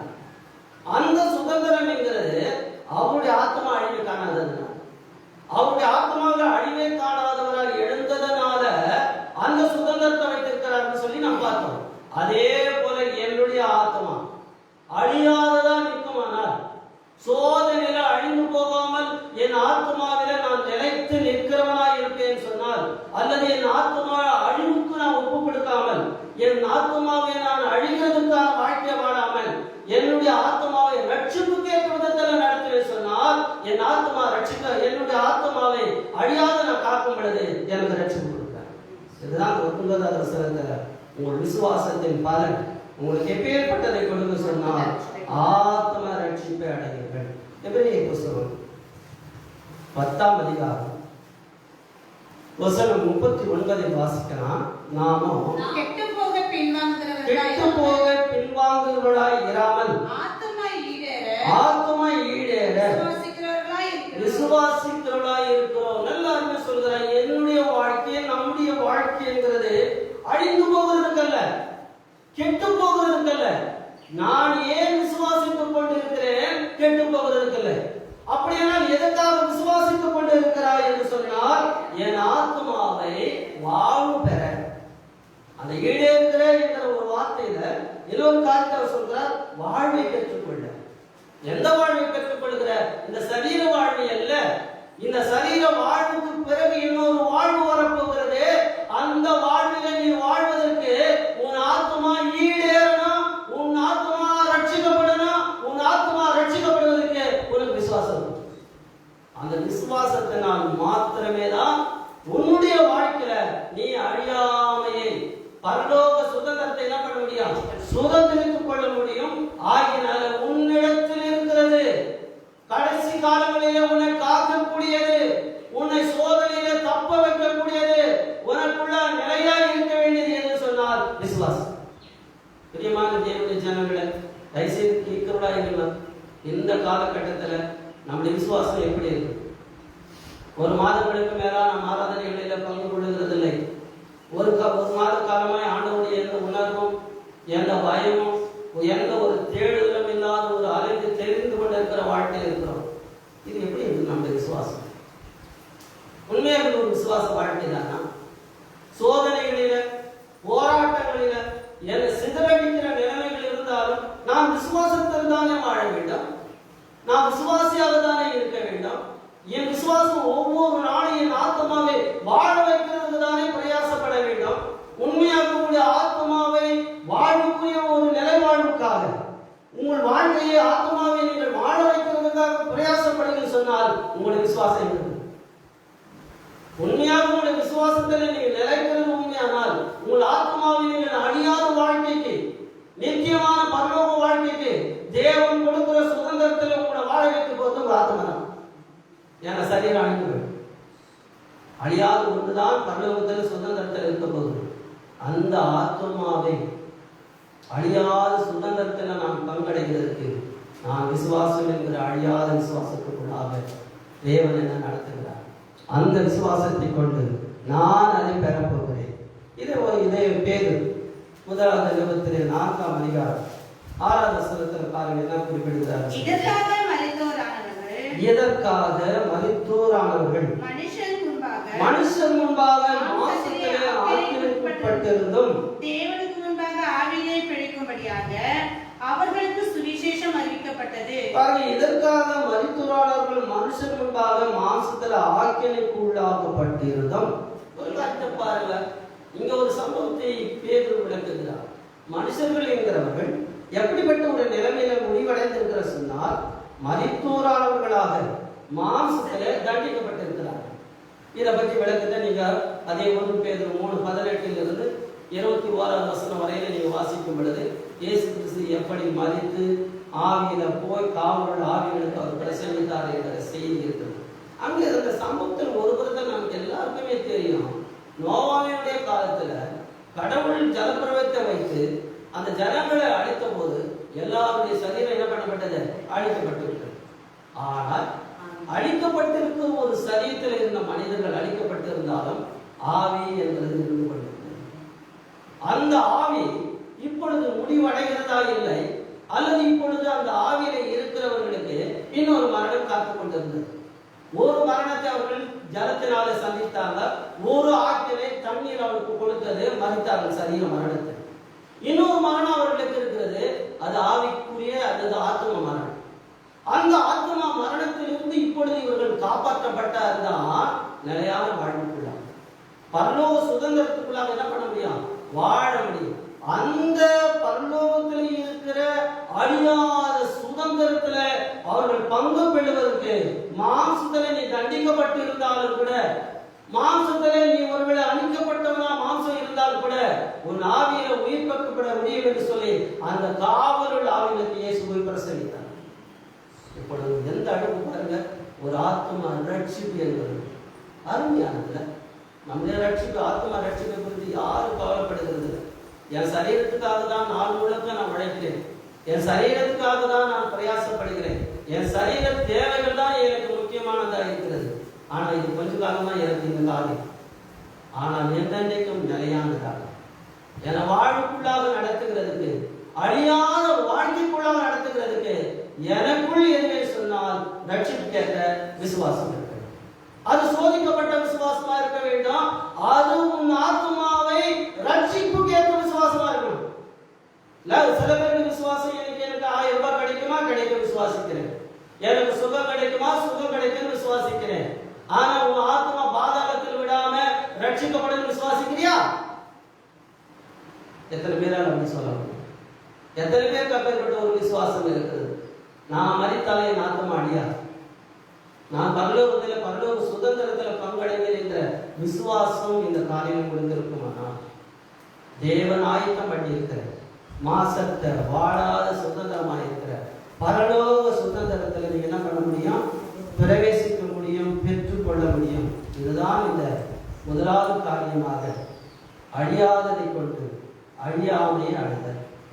அழியாதது என்று சொன்னார் விசுவாசம். அல்லது விசுவாசம் சில நேரங்களில் இழந்து போகிற நிலைமை கூட வரலாம். ஏன்னா விசுவாசிகள் கூட விசுவாசியை ஆண்டவர் வரும்போது விசுவாசத்தை காண்பவரோங்கிற நிலையும் கூட இருக்கிறது. ஆனால் இதன் அருகிலையும் என் விசுவாசத்தை ரட்சிப்புக்கேற்ற வழியில சோதிக்கப்பட்டு தரமானதாக கடவுளுக்கு பெற்றுக்கொள்கிற தகுதியானதாக ஆத்ம ரட்சிப்புக்கேற்ற ஒரு விசுவாசமாக எனக்குள் இருக்குமானால் இந்த அழியாத விசுவாசம் அழியாத சொல்றதுக்கு என்ன ஒரு காரியம் கூட நான் கலந்து பார்க்கலாம். வாசித்த 1 பேதுரு புஸ்தகம் 18வது வசனத்தை வாசிக்கலாம். 1:18 முன்னோர்களால் பாரம்பரியமாய் நீங்கள் அனுசரித்து வந்த வீணான நடக்கையிலிருந்து அழிவுள்ள வஸ்துக்களாகிய வெள்ளியினாலும் பொன்னினாலும் மீட்கப்படாமல் குற்றமில்லாத மாசற்ற ஆட்டுக்குட்டியாகிய கிறிஸ்துவின் விலையேற பெற்ற இரத்தத்தினாலே மீட்கப்பட்டீர்கள் என்று அறிந்திருக்கிறது. இங்கு அழிவுள்ளதை குறிப்பிடுகிறார். எதை அழிவுள்ளதாக குறிப்பிடுகிறார்? அழிவுள்ளதாக உங்கள் முன்னோர்கள் பாரம்பரியமாக நடை செய்து வந்தார்களே, அந்த பாரம்பரிய செயல்கள் என்கிறது அழியும். அந்த அழியக்கூடிய பாரம்பரியமான முன்னோருடைய செயல் என்கிறது உங்களை அழியாமைக்குள்ள நடத்த முடியாது, அழியாத சுதந்திரத்தை கூட பெற்றுக்கொள்ள முடியாது. இதுக்கு நிறைய பார்க்கிறோம். திருச்சபைகள் இருந்தாலும் கூட திருச்சபைகளே சில திருச்சபைகளுக்கு ஏற்ற நடைமுறைகளுக்கான சத்தியம் இருந்தால் கூட, ஆனால் அந்த சத்தியத்தை விட்டு அநேக உலகத்துடைய பாரம்பரியங்களோடு கூட இணைகிறவர்கள். அவர்களுக்கு சில திருச்சபைகளுக்கு சில பாரம்பரிய முறைகளை வைத்துக் கொண்டு சபைகளை நடத்துகிறவர்கள். இப்படிப்பட்ட பாரம்பரிய சபைகள் என்று கூட அவங்க சொல்லுவாங்க. பாரம்பரியங்களை பின்பற்றுகிறவர்கள். இங்கே கூட பேருடைய காலங்களில் யூதர்கள் இருக்கிறவர்கள் எப்பேற்பட்டவர் சொன்னால் பாரம்பரியங்களை பின்பற்றுகிறவர்கள். இயேசு கிறிஸ்துடைய காலத்தில் கூட பார்க்கும் பொழுது பாரம்பரியமா யூதர்கள் எதை செய்வாங்க? கைகளை கழுவுவார்கள். போகும்போது வரும்போது கைகளை கழுவார்கள், மனைகளை கழுவார்கள். ஆனால் இது ஒரு பாரம்பரியமா நடந்ததே தவிர அவங்க உண்மையாய் சுத்திகரிக்கப்பட வேண்டிய இருதயத்தை என்ன பண்ணவில்லை? சுத்திகரிக்கப்படவில்லை. ஆனால் ஒருவேளை வெளிப்புறமான ஒரு காரியத்துக்கு அவர்கள் முக்கியத்துவத்தை கொடுத்துக் கொண்டிருந்தார்கள். இந்த வெளிப்புறமான இந்த பாரம்பரியம் என்கிறது, முன்னோருடைய பாரம்பரியம் என்கிறது அழியாத சொந்தத்துக்கு நடத்தாது. பாரம்பரியங்களா நீங்கள் வாழ்கிற ஒரு கிறிஸ்தவ வாழ்க்கையில வாழ்கிறவர்கள் இருக்கலாம். சில பேர் நீங்க பார்த்தீங்கன்னா கடவுளை வேதம் ஒன்று சொன்னா கூட அதை ஏற்றுக்கொள்ள மாட்டாங்க. நாம இப்படிதான் இருக்கோம், நாம இப்படிதான் இருக்கிறோம், நம்ம இப்படிதான் வாழணும். ஏன்னா அதுலேயே அவர்கள் ஊறி போனவர் கடலாச்சாரங்களை பாரம்பரியங்களை பின்பற்றுகிற சில மக்கள் இருப்பாங்க. அந்த மக்களை பார்த்து தான் பேரு சொல்லுகிறார், கடவுள் உங்களுக்கு ஆயத்தம் பண்ணி இருக்கிற சுதந்திரம் வாடாத பரலோகத்தின் மகிமைன்னு சொல்றாங்க. அதில் போய் உன் பாரம்பரியத்தை கொண்டு பண்ணினா இந்த பாரம்பரியம் உனக்கு அந்த வேட்டை அந்த ஒரு அழியாமை உனக்கு என்ன பண்ண முடியாது, கொடுக்க முடியாது என்று சொல்லி இப்போது பாரம்பரியத்தை பேச பாரம்பரியமா அனுசரித்து வந்த வீணான நடத்தையிலிருந்து அழிவுள்ள வஸ்துகள் உணர்பார்க்க ஒருவேளை ஒன்று பாரம்பரியத்தை பற்றி பேசுகிறார், இரண்டாவது அழிவுள்ள வஸ்துக்களை பற்றி பேசுகிறார். அழிவுள்ள வஸ்துக்களாக இருக்கிற பொண்ணுனாலும் வெள்ளியினாலும் உனக்கு மீட்பு கிடைக்காது. அப்படியானால் நம்முடைய வாழ்க்கையில் இருக்கிற அழிவுள்ளது அழியாமை அடைய முடியாது. அப்படி அழிவுள்ளது என்று சொல்லப்படுது எதை சொல்கிறேன்னா, பாரம்பரியமான ஒரு வாழ்க்கை வாழ்றதே பேரளவில் ஒரு புகழ்ச்சிக்காக வாழ்கிற கிறிஸ்துவ வாழ்க்கை இல்லை, அல்லது பாரம்பரியம் என்று சொல்லக்கூடிய காரியத்தில் வருகிற பொன் வெள்ளியை கொடுக்கிற ஒரு காரியம் இல்லை. ஏன்னா பொதுவாக நான் பார்க்கும்போது இந்த பணத்தை கொண்டு பொருளை வாங்குகிற ஒரு முறை வருகிறதுக்கு முன்பாக பண்ட மாற்று முறை என்பது உலகத்தில் இருந்தது. ஒரு பொருளை கொடுத்துட்டு என்ன பண்ணுவாங்க, இன்னொரு பொருளை வாங்கி கொடுப்பாங்க. அப்படின்னா பொருளை கொடுக்கிறவன் ஒரு பொருளுடைய தரம் என்பது அதிகமாக இருக்குமானா ஒரு பொருளை கொண்டு வர முடியாது. அந்த பொருளுக்கான தரம் எந்த அளவுக்கு இருக்குதோ அத்தனை பொருளை கொடுக்கணும். அப்பொழுது அந்த பொருளை என்ன பண்ண முடியும், வாங்கணும். அப்படியானால் எவ்வளவு பொருள் கொடுத்தாலும் எவ்வளவு வெள்ளி கொடுத்தாலும் என்னுடைய ஆத்ம மீட்பை நாம் பெற்றுக்கொள்ள முடியாது. பாரம்பரியம் என்னை மீட்காது, பொண்ணு வெள்ளியும் என்கிற அழிந்து போகிறது என்னை மீட்க முடியாது. அப்படியானால் எது என்னை மீட்கும் என்று சொல்கிறார் 19ல, குற்றமில்லாத மாசற்ற ஆட்டுக்குட்டியாகிய கிறிஸ்துவின் விலையேற பெற்ற ரத்தத்தினால மீட்கப்பட்டீர்கள் என்று அறிந்து இருக்கிறீர்கள். அப்படியானால் விலையேற பெற்றது அவர் சொல்லுறது அர்த்தம் சொன்னா, அந்த பாரம்பரியங்களை விட அந்த பொண்ணு வெள்ளியை விட விலையேற பெற்ற ஒன்று இருக்கிறது. அது குற்றம், அது குற்றமில்லாதது, அது மாசற்றது. அந்த குற்றமில்லாத மாசற்ற ஆட்டுக்குட்டியாகிய இயேசு கிறிஸ்துவின் ரத்தத்தினால் தான் நீங்கள் அழிவில்லாமே என்ன பண்ண முடியும், பெற்றுக்கொள்ள முடியும். அழிவில்லாமையை பெற்றுக்கொள்கிறதுக்கு அழியாத இயேசு கிறிஸ்து அவருடைய ரத்தம் உங்களுக்கு தேவை. அழியாத இயேசு கிறிஸ்து அழியாது, அவர் மாம்சம் அழிவை காணவில்லை. அதே போல அவருடைய ரத்தம் சிந்தினார். அது இன்றைக்கு எப்படிப்பட்ட ரத்தமா தான் இருக்கிறது, பேசுகிற ரத்தமா, என்னைக்கும் உயிருள்ள ரத்தமா, என்ன ஜீவிக்கிற ரத்தமா, என்ன ரட்சிக்கிற ரத்தமாகவே இருக்கிறது. அது ஒரு காலத்திலும் முடிந்து போகிறதே இல்லை. அது எந்தெந்தைக்கு இருக்கிற ஒரு ரத்தமா இருக்கிற பார்க்கிறோம். இதை ஒன்று பேர் இல்லை. 1ஆம் அதிகாரம் 2ஆம் வசனத்தை கூட கொஞ்சம் வாசித்து பாருங்க. முன்னறிவின்படியே ஆவியானவரின் பரிசுத்தம் ஆக்குதலினாலே கீழ்ப்படிதலுக்கும் இயேசு கிறிஸ்துவின் ரத்தம் தெளிக்கப்படுதலுக்கும் தெரிந்து கொள்ளப்பட்ட பரதேசிகளுக்கு எழுதுவதாவது கிருபையும் சமாதானமும் உங்களுக்கு பெருக கடவுள் சொல்கிற பிதாவுடைய முன்னாடி பரிசுத்த ஆவியை புதிதாக்குவது. எதற்கு அழைக்கப்பட்டிருக்கிறவர்கள் யார் சொன்னார், இயேசு கிறிஸ்துவின் ரத்தம் தெளிக்கப்பட்ட. அப்படினால் உன்னை தெரிந்து கொண்டதே என்று சொன்னார், இயேசு கிறிஸ்து ரத்தத்தை உன்னை தெளிக்கிறதுக்காக உன்னை தெரிந்து கொண்டார். அந்த ரத்தத்தை நீ தெளிக்கப்படும் பொழுதுதான் நீ அழியாமை அடைய முடியும். அப்பொழுதுதான் நீ தகுதி உள்ளவனா மாற முடியும். அழியாமையை பெற்றுக் கொள்கிறதுக்கான அழிவில்லாத ஒன்றாக கிறிஸ்துவனுடைய ரத்தம் உனக்கு அந்த வெகுமதி என்ன பண்ண முடியும், பெற்று தர முடியும் என்று சொல்லி இந்த அருமையான 2ஆவது வசனத்திலே குறிப்பிடுகிறார். அதே போல எபிரேயர் புத்தகம் 12ஆம் அதிகாரம் 24வது வசனத்தை வாசிக்கலாம். புது உடன்படிக்கையின் மத்தியஸ்தராகிய இயேசுவினிடத்திற்கும் ஆபேலின் ரத்தம் பேசுவதை பார்க்கிலும் நன்மையானவைகளை பேசுகிற ரத்தமாகிய தெளிக்கப்படும் ரத்தத்தினிடத்திற்கும் வந்து சேர்ந்தீர்கள். இங்கே குறிப்பிடுகிறார் ஆபேலின் ரத்தம். இங்க கிறிஸ்துவின் ரத்தம் தான் அழியாது நம்ம கொடுக்கும் சொல்லிட்டு இப்ப நம்ம படிச்சுட்டு வரோம். ஆனா அதுக்கு இங்க எபிரேயர் புத்தகத்துல பார்க்கும் பொழுது ஒரு ரத்தம்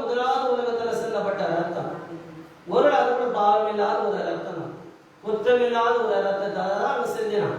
ஆனால் அந்த குற்றமில்லாத ஒரு ரத்தமாய் இருந்தாலும் இங்க குற்றங்களுக்காக சிந்தப்பட்ட இந்த ரத்தத்தோடு ஒப்பிட்டு பார்க்கும் பொழுது இந்த குற்றமில்லாத சிந்தப்பட்ட ஆபேலுடைய ரத்தத்தினால அழிவில்லாதது அடைய முடியல.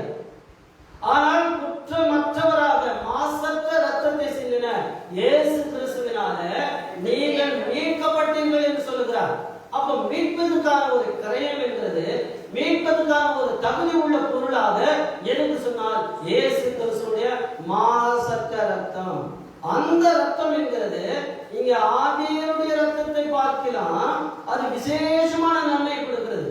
எப்படி ஆபேலும் ஒரு குற்றமற்றவனாய் இருக்கிறான், இயேசு கிறிஸ்து ஒரு குற்றமற்றவனாய் இருக்கும் பொழுது ஆபேலுடைய ரத்தத்தை பார்க்கலாம் நன்மை கொடுக்கிற ஒரு ரத்தமாக இயேசு கிறிஸ்து ரத்தம் இருக்க முடியும். நான் பார்க்கும்போது ஆபேல் என்கிறவன் அங்கே அழிக்கப்படும் பொழுது தனக்காக பேசுகிறான், தன் சகோதரன் தன்னை கொண்டு விட்டான் என்று பேசுகிறான், பழி வாங்குறதுக்காக பேசுகிறான், என் அநியாயமா கொண்டுட்டானே பேசுகிறான். ஆனா இயேசு கிறிஸ்துவை பற்றி நமக்கு தெரியும். அவரை விசாரித்தவர்கள் அவருக்கு விரோதமாய் எழுப்பி அவரை முகத்துல காரி துப்பும் பொழுது, அவரை அடிக்கும் பொழுது, பரியாசம் பண்ணும் பொழுது, அவரை பலவிதமான நிந்தனைகளுக்குள்ளாக நடத்தும் பொழுது அவர் அவர்களை நிற்கவே அவருடைய ரத்தத்தை சிந்தும் பொழுது கூட அவர் என்னதான் சொன்னாருன்னா, பிதாவே என்னுடைய மன்னியும். அவர் ரத்தத்துல வந்தது முதலாவது வார்த்தை என்ன சொன்னார்? மன்னிப்பு, பழி வாங்குறது. ஆகையினால்தான் இந்த ஆபேல் என்கிறவன் குற்றமற்றவனாக முதல் ரத்தம் சிந்தினவனாய் இருந்தாலும் அது மீட்புக்கான ரத்தம் அல்ல, அது பழி வாங்குறதுக்கான ரத்தமாய் இருக்கிறது. அதை விட மேன்மையான ஒரு ரத்தம் மாசற்ற ஆட்டுக்குட்டியாக இயேசுவின் ரத்தம் இருக்கிறது. என்னை ரட்சிக்கிறதுக்காக பரிந்து பேசுகிற ரத்தம். இதை பற்றி கூட நீங்க பாருங்க, வெளிப்படுத்துற விசேஷம் 6ஆம் அதிகாரம் 9-10 அவர் 5ஆம் முத்திரையை உடைத்த போது தேவ வசனத்தின் நிமித்தமும் தாங்கள் கொடுத்த சாட்சி நிமித்தமும் கொல்லப்பட்டவர்களுடைய ஆத்துமாக்களை பலிபீடத்திலே கண்டேன். அவர்கள் பரிசுத்தமும் சத்தியமுள்ள ஆண்டவரே, தேவரீர் பூமியின் மேல் குடியிருக்கிற இடத்தில் எங்கள் ரத்தத்தை குறித்து எதுவரைக்கும் நியாய தீர்ப்பு செய்யாமல் பழி வாங்காமல் இருப்பீர் என்று மகா சத்தமிட்டு கூப்பிட்டார்கள். பரலோகத்தின் நிகழ்ச்சியை கூட பாருங்கள். பரலோகத்திலே இங்க ஒரு கூட்டம் மக்களை பார்க்கிறோம். அவர்கள் எல்லாம் பலிபீட தண்டையிலே இருக்கிறார்கள், காத்து கொண்டு இருக்கிறார்கள். ஏன் காத்து கொண்டு இருக்கிறார்கள்? பரலோகத்துக்கு போவதற்காக காத்திருக்கிறார்கள். எப்பொழுது என் ரத்தத்தை சிந்தின ஜனமுடைய ரத்தத்துக்கு பழி வாங்குவோம். என் ரத்தத்தை சிந்தினார்களே, அந்த சிந்தப்பட்ட மக்களுடைய ரத்த பழியை நான் எப்ப பார்ப்பேன்? அப்படியானால் இந்த ரத்தங்கள் எல்லாம் உலகத்தில் சிந்தப்பட்ட ரத்தங்கள் எல்லாம் பழிவாங்கிய துடிக்கிற ஒரு ரத்தமாய் இருக்கிறது, பழிவாங்குதலை எதிர்பார்க்கிற ஒரு ரத்தமாய் இருக்கிறது. ஆனால் மாசற்ற குற்றமில்லாத ரத்தம் என்னை மீட்கிற ரத்தமாய். இதை பற்றி கூட எவ்வளவு புத்தகம் 10ஆம் அதிகாரம் 29ஆவது வசனத்தை வாசிக்கலாம். 10:29.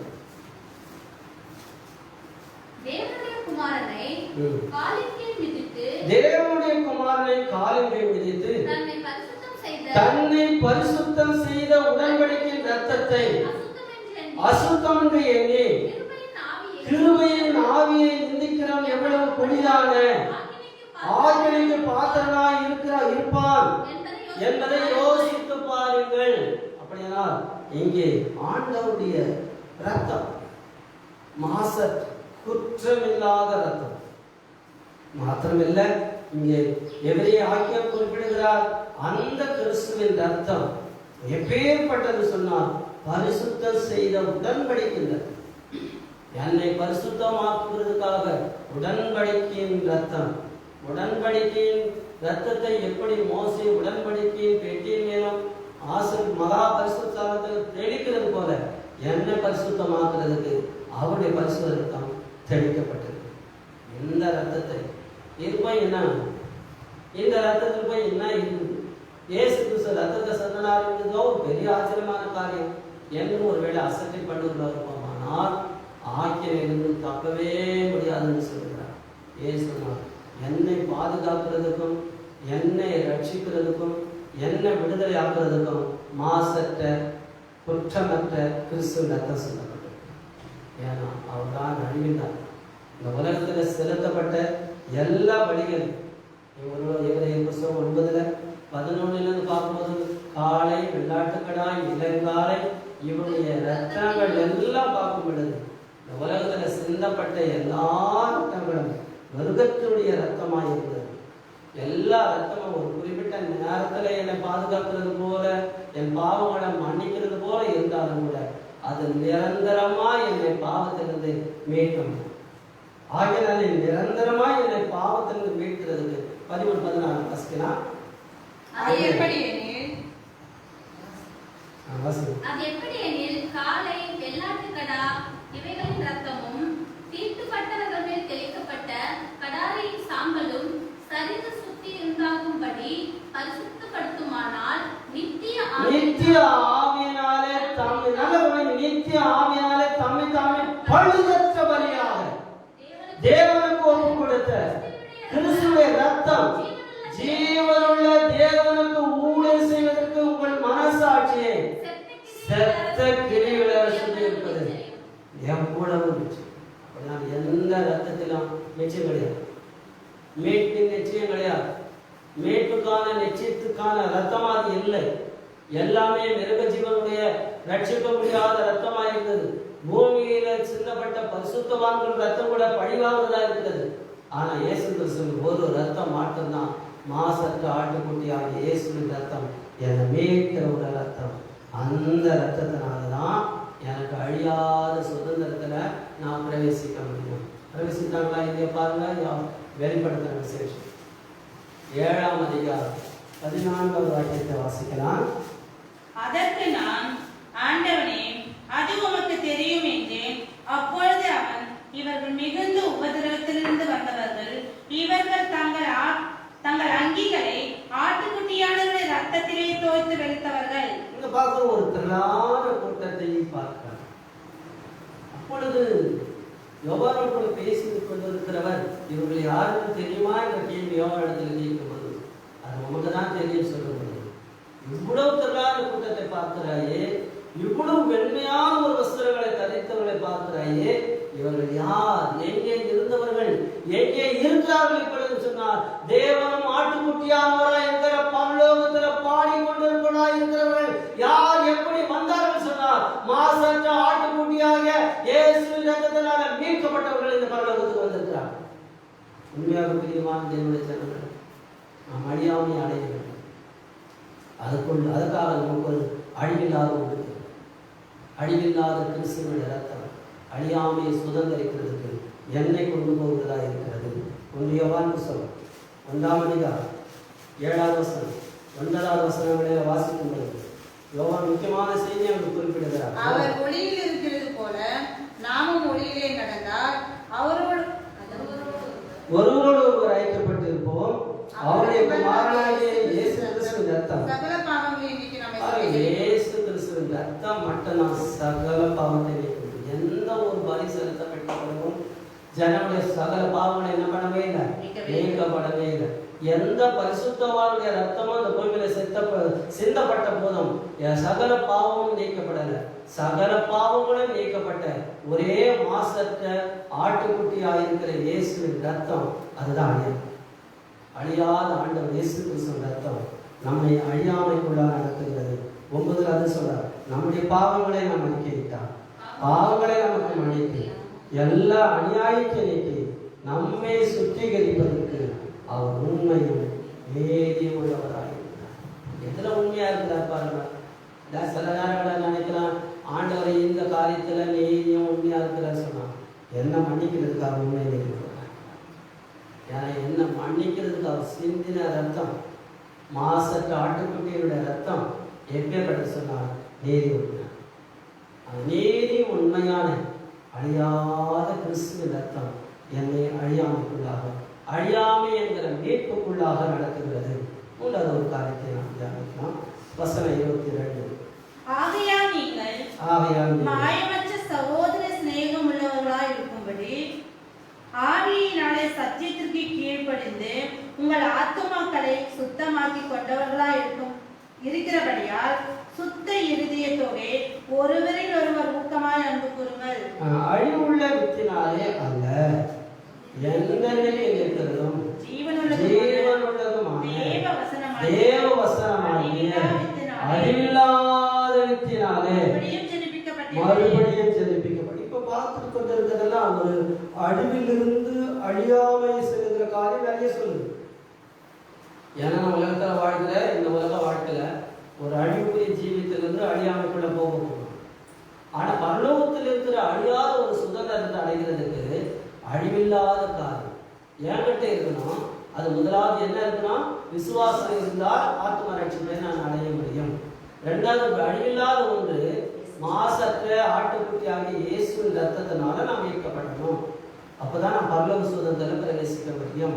மூன்றாவது அழியாத ஒரு காரியமாக எதை சொல்லுகிறார் சொன்னால், இந்த வசனமே சொல்லுகிறது அழிவில்லாத வித்து. அப்படின்னா ரெண்டு வித்துக்கள் இருக்கிறது. ஒன்று அழிவுக்கு ஏற்ற ஒரு வித்தும் இருக்கிறது, அழியாத வித்தும் இருக்கிறது.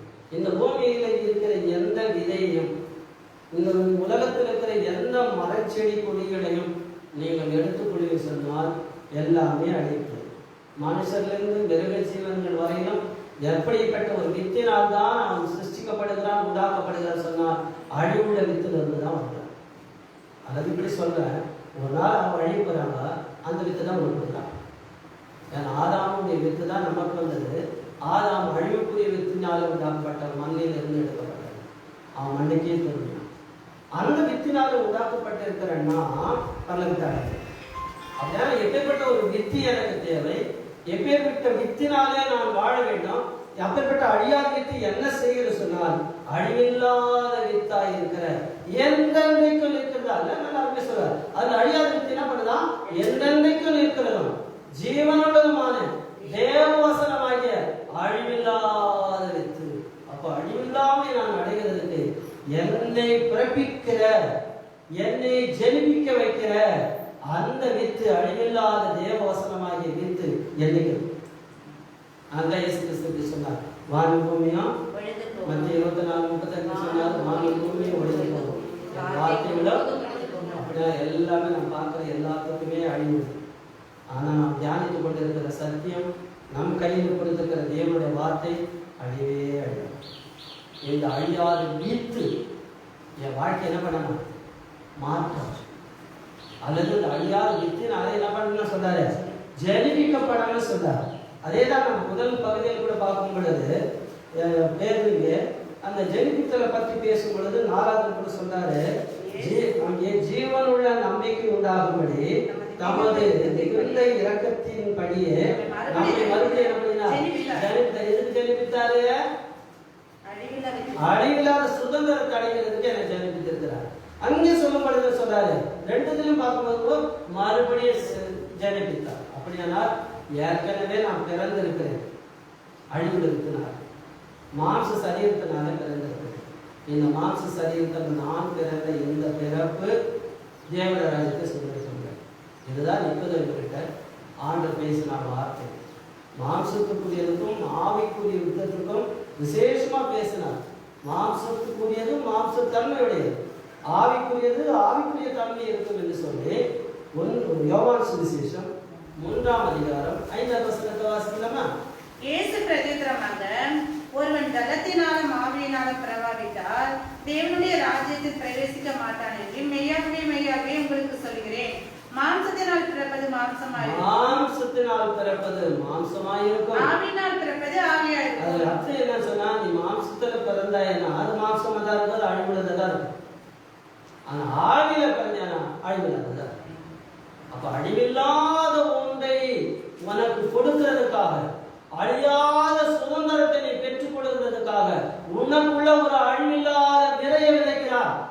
அழிவில்லாதவனை மாற்றுவதற்காக அழிவில்லாத ஒன்றை உனக்கு கொடுத்து அழிவில்லாத வேத வசனத்தினாலே உன்னை மறுபடியும் பிறந்த வாழ்க்கைக்குள்ளாக புது வாழ்க்கைக்குள்ள நடத்துகிறார். நிறைய பேர் நினைக்கிறாங்க, வேத வசனத்தை என்கிட்ட ஒரு வேதத்தை நான் வைத்திருக்கிறேன், நான் எங்கே போனாலும் அந்த பைபிளை நான் எடுத்துன்னு போகணும், ஒரு பையனை போட்டுக்குவாங்க. சில நேரம் எங்கே போனாலும் பைபிள் அப்படி காமித்து கொள்வாங்க.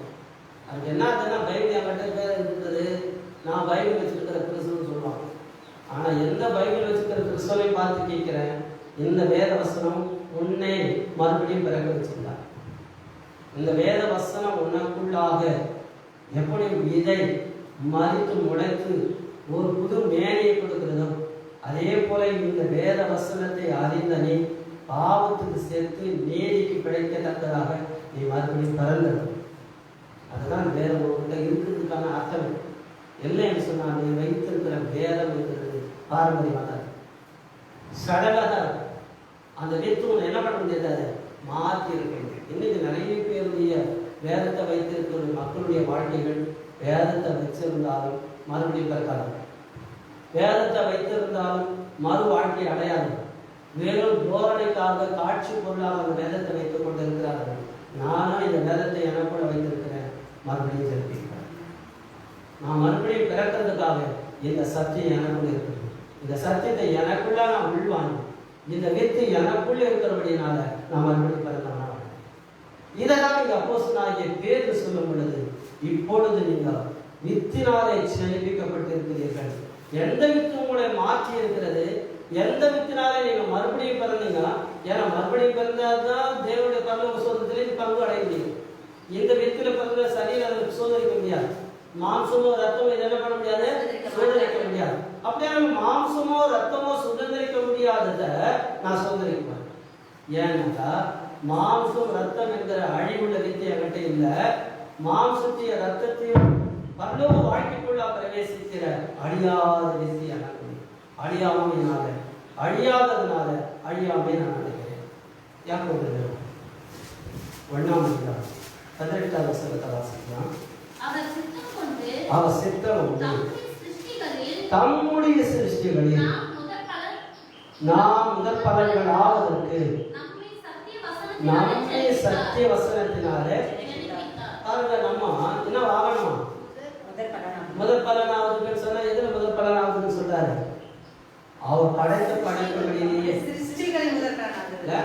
இந்த உலகத்தில் இருக்கிற படைப்புல நீ தான் முதன்மையானவன். ஆனா படிச்சதுல எல்லாத்தையும் கடைச படிச்ச மனசை தான் படைச்சார். ஆனா என்ன சொல்றாரு, படைச்ச படைப்புகளை உன்னதான் நான் படைச்சேன். ஆனா படைச்ச படைப்புகளே நீ என்ன பண்ணுற, நீதான் முதல் மனிதனா மாறுற.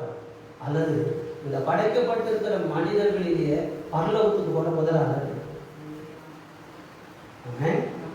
எப்படி அது சாத்தியம் சொன்னா, சத்திய வசனத்தினால நீ ஜெனிப்பிக்கப்பட்டவனாக, சத்திய வசனத்தினால நீ மறுபடியும் பிறந்தவனாக, தேவனுடைய வித்து என்கிற சத்தியம் என்கிறது உன்னை மறு வாழ்க்கைக்குள்ளாக நடத்தி உன்னை மாற்றப்பட்ட ஒரு ஜீவியத்துக்குள்ளாக கொடுத்திருக்கும் என்று சொன்னால், தேவன் வைத்து ஆயத்தம் பண்ணி இருக்கிற மாசற்றதும் வாடாதமா இருக்கிற அழிவில்லாத சுதந்திரமாகிய பரலோக சுதந்திரத்தில் நீ பெற்றுக் கொள்கிறதுக்கு அழியாத உணவுக்கு ஆண்டவர் கொடுக்கிறார்.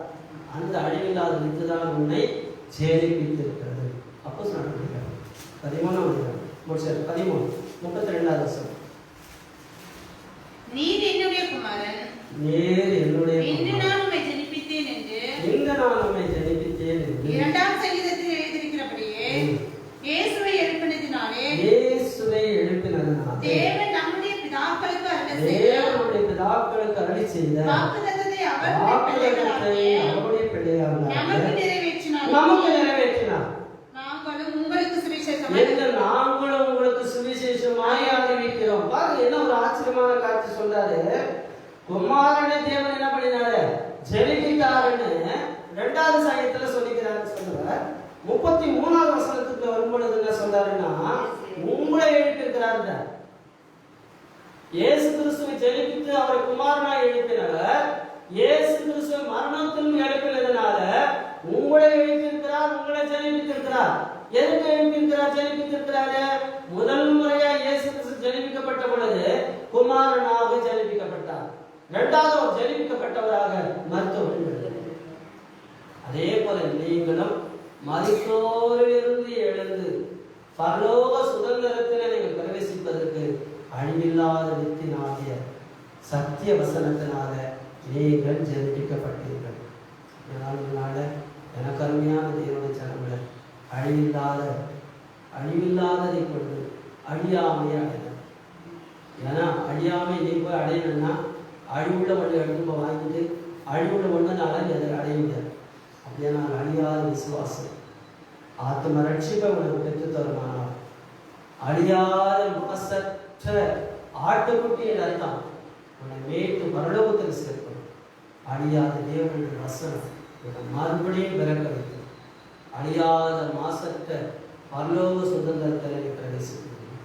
அந்த பரலோக சுதந்திரத்தை இயேசு கிறிஸ்து எழுந்ததுனால அந்த சுதந்திர பரலோகத்தில் இருக்கிறார். யாரெல்லாம் எழுந்து அந்த சுதந்திரத்தை நீங்கள் அடைய விரும்புகிறீர்களோ இந்த நாளில் உங்களுடைய விசுவாசத்தில் வாழ்க்கை அழியாமைக்குள்ளாக நடக்கும். உங்களுடைய விசுவாசம் அழிப்புள்ள நடத்துவார். நல்ல விசுவாசம் தான் உங்களை ரட்சிப்பு கேட்ட ஆத்ம ரட்சிப்புக்குள்ளா உங்களுடைய விசுவாசம் நடத்தும். ரெண்டாவது, உங்களுக்குள்ளே இருக்கிற ஆட்டுக்குட்டியின் ரத்தம் உங்களை குற்றவாளியை பாவியை நிறுத்தார். உங்களை சுத்திகரித்து பரலோகத்தில் பிரவேசிக்கிறதா மாற்றும். உங்களை விசேஷமா தேவனுடைய வார்த்தை உங்களை மறுபடியும் பிறக்க வைக்கும். அந்த சத்தியம் அழியாததா இருக்கிறது போல நீங்களும் அழியாதவர்களா தேவனுடைய சுதந்திரத்தில் பிரவேசிக்கும். அந்த பாக்கியத்தில் கடவுள் அருமையான காலையில் நம்ம எல்லாரையும் நடத்தணும். தயவுசெய்து அப்படியே கடவுளை நோக்கி பார்க்கலாமா? கொஞ்சம் அந்த அழிவுள்ளதை நான் பார்த்து கொண்டிருக்கிறேன். அழிவுள்ளதுக்காக வாழ்க்கைக்காக என்னை நீ அழைக்கின்றேன். உலகத்தில் இருக்கிறது எல்லாமே உண்டாக்கப்பட்டதெல்லாம் அழிவு. ஆனால் ஒன்று அழியாது. அந்த அழியாத ஒன்றை சுதந்திரத்தை மனுக்குலத்துக்கு கொடுப்பதற்காகத்தான் இயேசு உண்மை அழிக்கணும்னு திட்டம் போட்டு ஒரு சரீரத்தை கொலை செய்து அடக்க மாட்டான். ஆனால் இயேசுவை மறித்தோம் எழுது. ஆனால் நீ எழுந்ததுனால மனிதனுக்கு ஒரு பெரிய நம்பிக்கை இருக்கிறது. மறித்தாலும் நான் அழியாமல் எழுதுகிறேன். அந்த விசுவாசம், அந்த விசுவாசத்தை ரட்சிக்கும். அந்த விசுவாசம் எனக்கு ஆத்ம நம்பிக்கை கொடுக்கும். என் ஆத்மா பாதகத்தில் என் சரீரம் அழிக்கப்பட்டாலும் அழியாதவனால் அழியாமைக்குள்ளாக செய்வேன். உலகத்தில் எவ்வளவு பெரிய பாவியை நான் இருக்கலாம். நான் உலகத்தில் பிரதான பாவியத்தில் இருக்கலாம். அதை இயேசு கிறிஸ்து ரத்தம் மாசற்ற ஆட்டுக்குட்டி பரலோகத்துக்கு வந்த தெய்வகுமார ரத்தம், அழியாத இயேசு சிந்தின ரத்தம், அது குற்றமில்லாத மாசற்ற ரத்தம். அது என்னை கடந்து பரலோகத்தின் சுதந்திரத்தில் என்னை பங்காளிய அழிவில்லாதது, அழியில்லாதது அழியாமை அடைகிறதுக்கு நித்தை கொடுத்திருக்கு, சத்தியத்தை கொடுத்து சத்தியத்தை அறிந்திருக்கிறேன். சத்தியத்தின்படி வாழ் மறுபடியும் பிறந்தவனா ஜெனிப்பிக்கப்படுவேனா? இந்த சத்தியம் அழியாததா இருக்கிறது போல இந்த சத்தியத்தினால பிறந்த நான் அழியாதவனா பரலோக சுதந்திரத்தில் பார்க்கிறேன். கடந்த அந்த பாக்கியத்துக்கு நடத்தம் எங்களுக்கு தாவின் உலகத்தில் எப்பேற்பட்ட காரியங்கள் நடந்து கொண்டிருந்தாலும், எப்பேற்பட்ட அழிவின் காரியங்களிலே இந்த உலகம் போய் கொண்டிருந்தாலும், நான் ஒரு அழியாமைக்கு நேராக போய் கொண்டிருக்கிறேன். அழிகிற உலகத்தை பார்த்து கொண்டிருக்கிறேன், அழிகிற மனிதர்களை பார்த்து கொண்டிருக்கிறேன். ஆனால் அழியாத ஒன்றை பார்க்கிறேன்.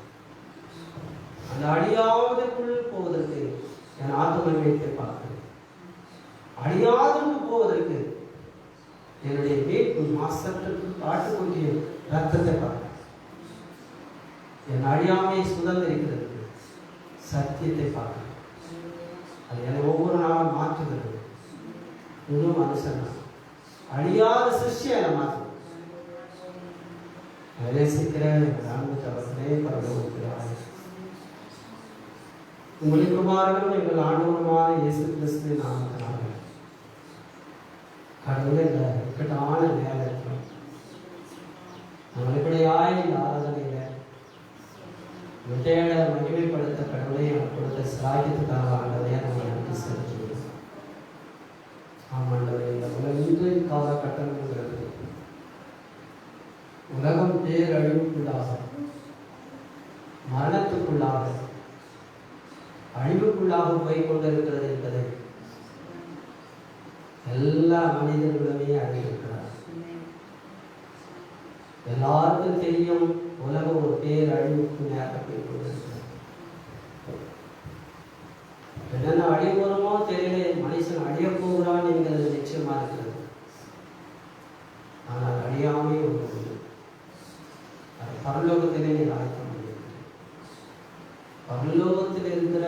அழியாத சுதந்திரம் நம்முடைய பிள்ளைகள் எல்லாருடைய வாழ்க்கைக்குள்ள வரணும். யாருடைய வாழ்க்கையும் சரீர வாழ்வாக இருக்கிற இந்த உலகத்தோடு முடியக்கூடாது. இந்த சரீர வாழ்விலிருந்து மீட்கப்பட்டவர்களாக ஆத்ம ரட்சிப்பை அடைகிறவர்களாக மாறும். ஆத்ம ரட்சிப்பை பெற்றுக் கொள்ளுகளால் மாறும். அப்படி விசுவாசத்தினால வருகிற ஆத்ம மீட்பை இன்னைக்கு அநேகரை மரணத்திலிருந்து மரியாத வாழ்க்கைக்கு கொடுக்கிற நித்தியத்தை கொடுக்கிற ஆத்ம ரட்சிப்பை அடைகிறவர்களாக கர்த்தர் மாற்றுகிறார். மாத்திரமல்ல, உலகத்தில் நாம் வாழ்ந்து கொண்டு இருக்கிற வாழ்க்கை என்பது அழிவுள்ள வஸ்து, அழிந்து போகிற பொருள். இதைதான் மனிதன் தேடுகிறான். இதுதான் அவனுடைய வாழ்க்கையா இருக்கிறது. ஆனால் அது மனிதனை கடைசி காலத்தில் மீட்க முடியாது, அழியாமைக்குள் அது கொண்டு போக முடியாது என்பதை மனிதன் உணராமல் அழிந்து போகிற பாரம்பரியங்களையும் அழிந்து போகிற வஸ்துக்களையும் பார்த்து கொண்டிருக்கிறான். ஆனால் நாங்கள் எங்களை அழிவிலிருந்து மீட்கிற, அதே அழிவிலிருந்து எங்களை வாழ வைக்கிற ஆட்டுக்குட்டி பார்க்கிறோம். அடிக்கப்பட்ட வண்ணமாகவே இருக்கிற ஆட்டுக்குட்டி, ஆனால் மறித்து போவது இன்னும் மறித்தேன், ஆனால் சதா காலங்களில் உயிரோடு இருக்கிறேன் என்று சொல்லுங்கள். கிறிஸ்து என்ற அர்த்தம் எங்களை மீட்டிருக்கிறது. அந்த ரத்தத்தினாலே மீட்கப்பட்டிருக்கிற என்னை இந்த உலகம் ஒரு நாள் அழித்துக் கொண்டேன். என்னை மீட்டிருக்கிற ரத்தம் மாசற்ற ஆட்டுக்குட்டியின் ரத்தம், குற்றமில்லாத மாசற்ற ஆட்டுக்குட்டியின் ரத்தம். அந்த ரத்தத்தினாலே மீட்கப்பட்ட நான்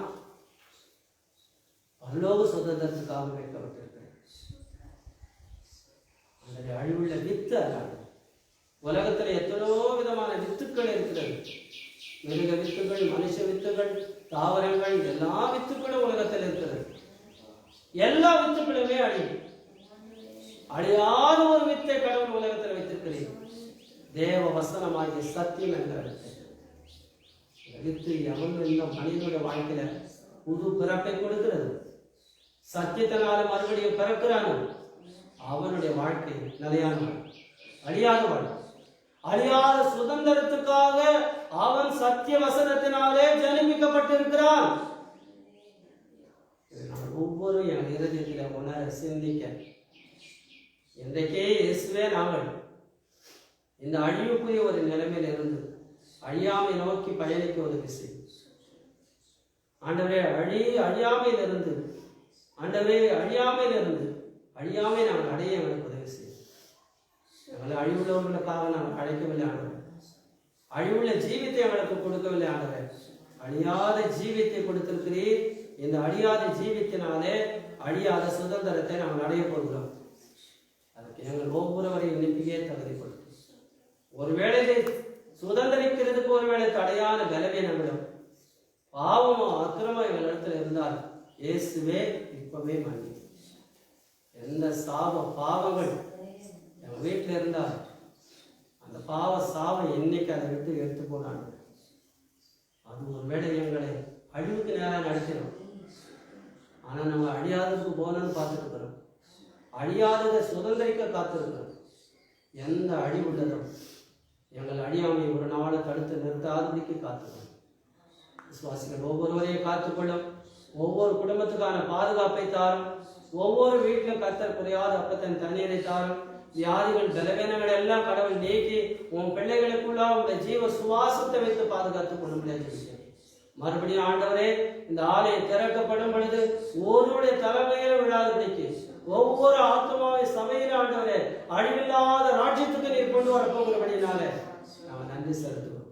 எல்லா கஷ்டங்களையும் மாற்றும், எல்லா பலவீனங்கள் வியாதிகளை மாற்றி புது சிருஷ்டியா மாற்றுவதற்காக நாங்கள் நன்றி செலுத்துகிறோம். ஆண்டவரே, தூரத்துக்கு சமீபத்துக்குமானது பிரிந்திருக்கிற பிள்ளைகள், பிரிந்திருக்கிற குடும்பங்கள் ஒவ்வொருவரை இணைத்து ஆசீர்வதிக்கும்படியாக நாம் ஜெபிக்கிறோம். இந்த சபையை பரிசுத்தமாக்க ஆண்டவரே, இதை ஆவிக்குரிய சபையாக மாற்ற ஆண்டவரே, இது பெரிய எழுப்புதல் சபையாக மாறின ஆண்டவரே, ஆயிரக்கணக்கான ஜனங்கள் ஆண்டவரே இங்கே வந்து ரட்சிக்கப்பட ஆண்டவரே, பெரிய ஆண்டவரே கூட்டமானது அழியாத ராஜ்யத்துக்காக ஆயத்தப்பட ஆண்டவர் கர்த்தர் அப்படி செய்ய போகிறபடினாலே இன்றைக்கு இந்த இக்கட்டான நேரத்தையும் கடவுளுக்காக அர்ப்பணித்து கடவுளை சமூகங்களை தேடிக்கொண்டிருக்கிறார், ஜெபித்துக் கொண்டிருக்கிறார். ஆண்டவரே உங்கள் பிள்ளைகள் எல்லாரையும் தனித்தனி அபிவிதமாய் கர்த்தர் ஆசீர்வதிக்கிறார். ஒரு கிருபை எல்லாரையும் ஆசீர்வதிக்கட்டும். வழிநடத்த தகப்பனே உதவி செய்ய விளையாட்டிருக்கிறோம். இந்த நாளில் ஆண்டவர் வந்து உங்கள் பிள்ளைகளை வழிநடத்தும், வருகை விட்டு காத்துக்கொள்ளும். தேவதீர்க்க மகிமை உண்டாகட்டும். இயேசு கிறிஸ்துவின் நாமத்தில் வேண்டுகிறோம் ஜீவனுள்ள நல்ல பிதாவே, ஆமென். என் ஆத்துமாவே கர்த்தரை ஸ்தோத்திரி, என் உள்ளமே பரிசுத்த நாமத்தை ஸ்தோத்திரி. என் ஆத்துமாவே கர்த்தரை ஸ்தோத்திரி, கர்த்தர் செய்த சகல உபகாரங்களை மறவாதே.